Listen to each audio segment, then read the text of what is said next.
Welcome to 37 news. చదువుతున్నది శ్యామ్ కుమార్. నిరంతరం వార్తల కోసం చూస్తూనే ఉండండి మీ 37 న్యూస్. మోనాల్ ఠాకూర్ హీరోయిన్గా నటించిన ఈ సినిమా ఫీల్ గుడ్ మూవీగా ప్రేక్షకులను ఆకట్టుకుంది. నాని మరోసారి తన నటనతో ప్రేక్షకులను కట్టిపడేశాడు. తండ్రి కూతురు మధ్య ఎమోషన్ను అద్భుతంగా తెరకెక్కించాడు. దర్శకుడు శౌర్య హాయ్ నాన్న సినిమా గత ఏడాది డిసెంబర్ 7న ప్రేక్షకుల ముందుకు వచ్చింది. మొదటి షో నుంచి ఈ సినిమా సూపర్ హిట్ టాక్ తెచ్చుకుంది.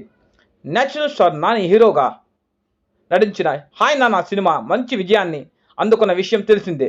శౌర్య దర్శకత్వంలో వచ్చిన ఈ సినిమా సూపర్ హిట్గా నిలిచింది. మృణాల్ ఠాకూర్ హీరోయిన్గా నటించిన ఈ సినిమా ఫీల్ గుడ్ మూవీగా ప్రేక్షకులను ఆకట్టుకుంది.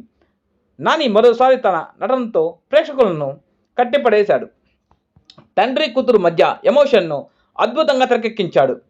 దర్శకుడు శౌర్య హాయ్ నాన్న సినిమా గత ఏడాది డిసెంబర్ 7న తన ప్రేక్షకుల ముందుకు వచ్చింది. మొదటి షో నుంచే ఈ సినిమా సూపర్ హిట్ టాక్ తీసుకొచ్చింది. కలెక్షన్ పరంగాను నాని కెరియర్లో వన్ ఆఫ్ ది బెస్ట్ మూవీగా నిలిచింది హాయ్ నాన్న. ఇదిలా ఉంటే ఇప్పుడు హాయ్ నాన్న సినిమాకు అవార్డులు పంట పండింది.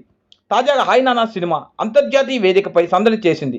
న్యూయార్క్లో జరిగిన ది ఉనిరిస్ ఫిల్మ్ అవార్డులో హాయ్ నాన్న సత్తా చాటింది.